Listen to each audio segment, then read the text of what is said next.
Inside of your body right now are 37 trillion cells. How much is 37 trillion? Well, if you were to spend $1 million every single day, starting 2,000 years ago, by today, your total spending would be less than 1 trillion.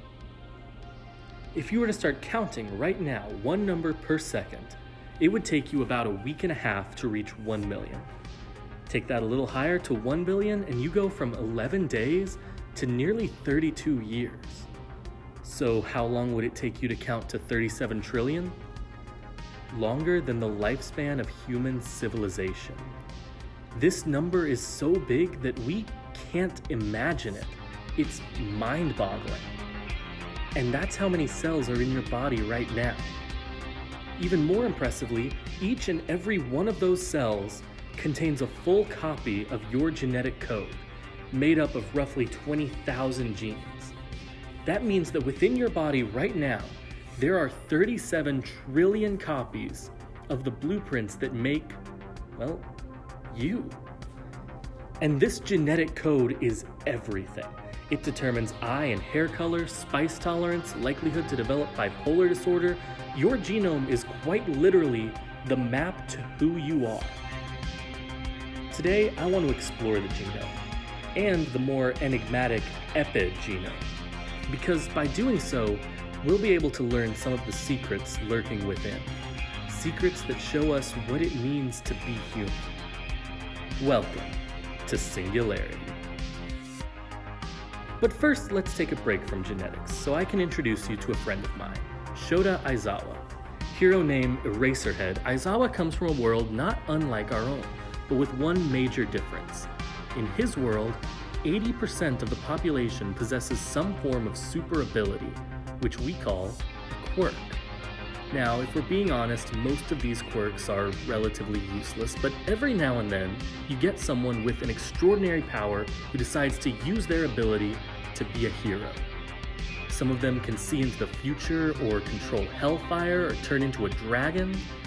Shota Aizawa can make all of these abilities totally useless. He can erase them. Aizawa's quirk is called Erasure, and it allows him to cancel out anyone else's quirk just by looking at them. The effect ends when he blinks, but even with that drawback, it is an extremely useful ability. He can stall for time, take powerful players off the board, or just restrain hyper-aggressive students. But what I'm curious about is how this works on the genetic level. Because remember, quirks are genetic. All of those other heroes, Sir Nine-Eye, Endeavor, Ryukyu, all of their quirks are coded into their bodies 37 trillion times over.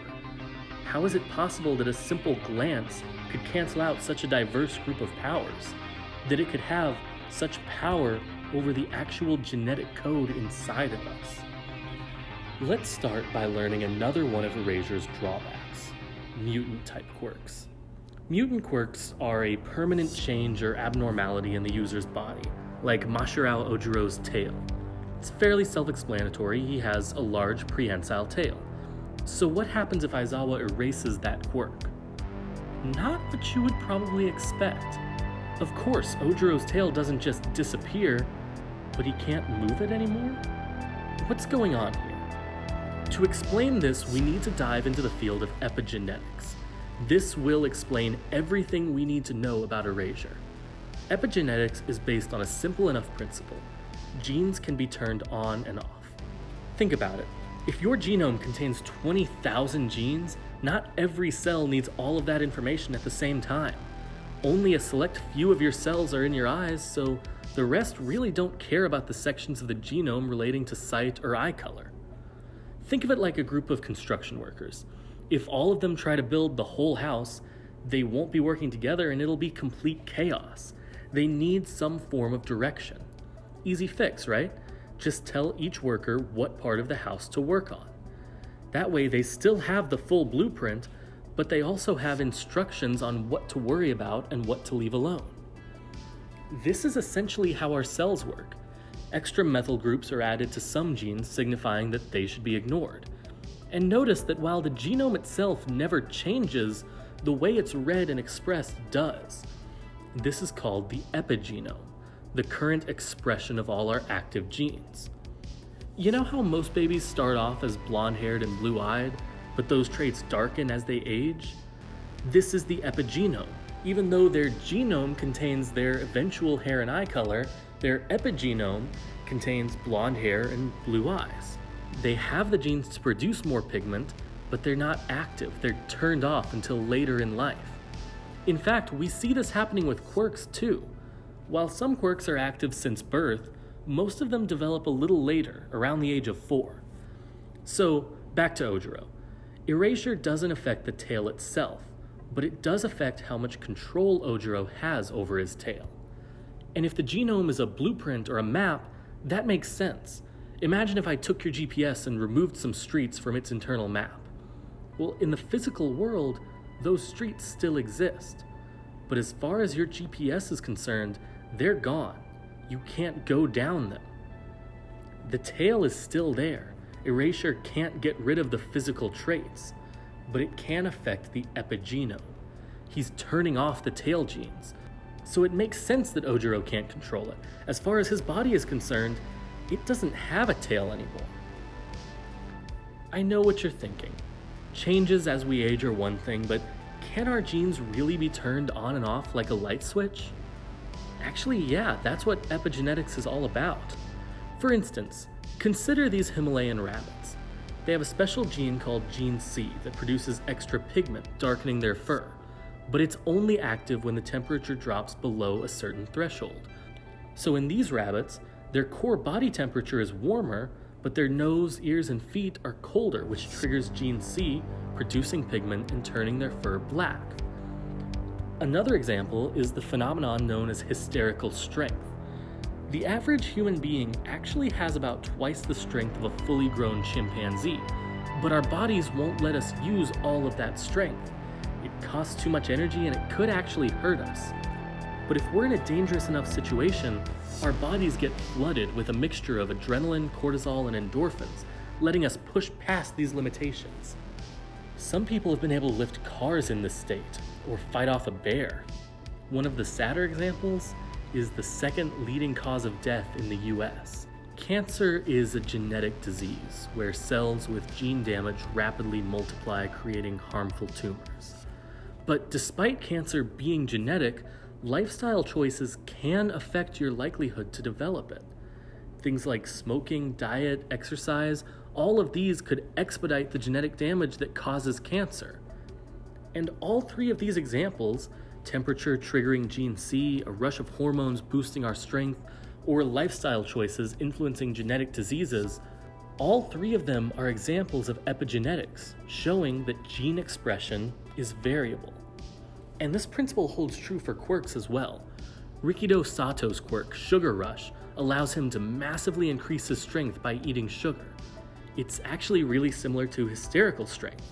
If I had to guess, I would say that the digestion of glucose activates the genes allowing for this massive strength boost. Or possibly suppresses the genes stopping him from being this strong all the time?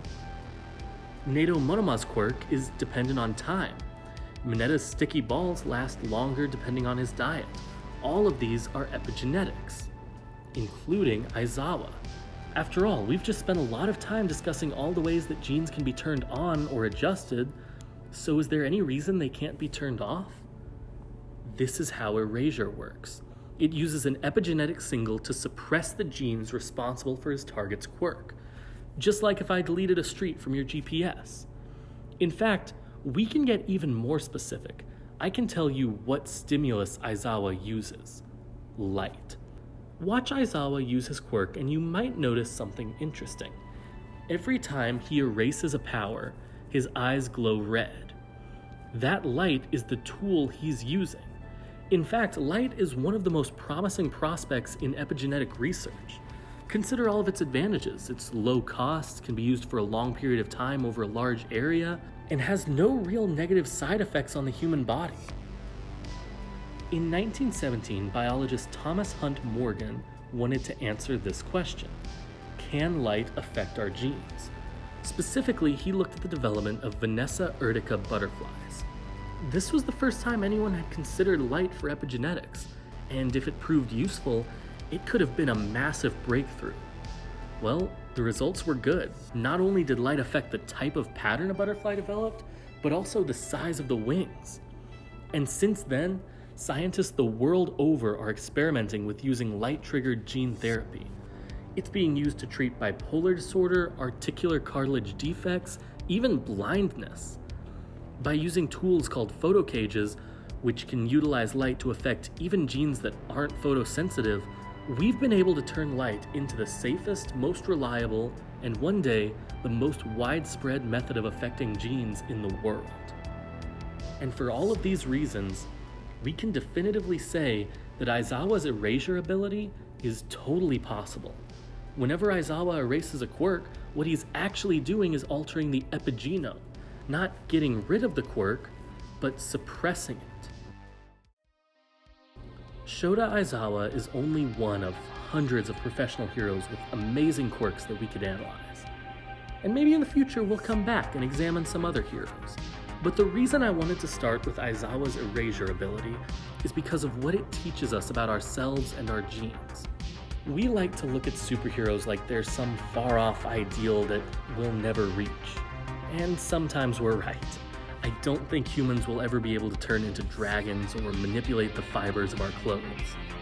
But we do have some pretty amazing potential. Potential to push past our limits and save lives, to survive through situations we should never even have to face. Soon, we'll even be able to cure cancer. Who knows, maybe superpowers are possible. Maybe they're not even the most interesting thing hiding in our blueprints. Either way, we need to keep studying our genes, because the secrets they hold will change the future, as we learn more not just about the world around us, but about the world inside us. This is Singularity, and remember to stay curious.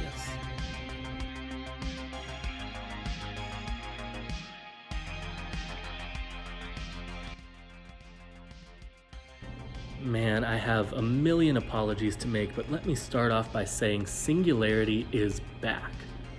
I know that there aren't that many people really committed to this channel, and a lot of the people that are really discouraged by my terrible upload schedule, but let me explain.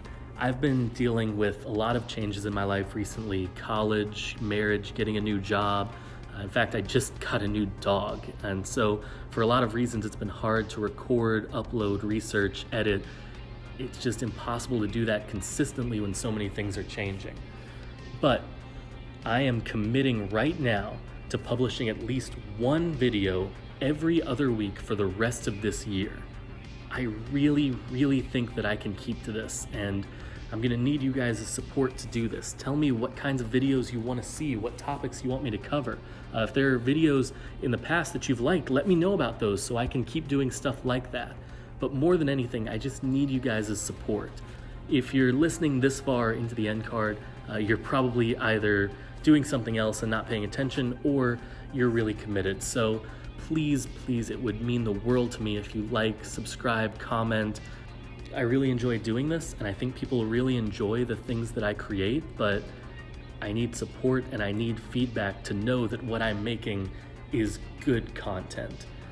Thank you guys so much. I couldn't do this without you. I wouldn't do it if it weren't for the people who have told me that they enjoy my content. So thank you so much, and I will see you in 2 weeks to talk about the Suicide Squad.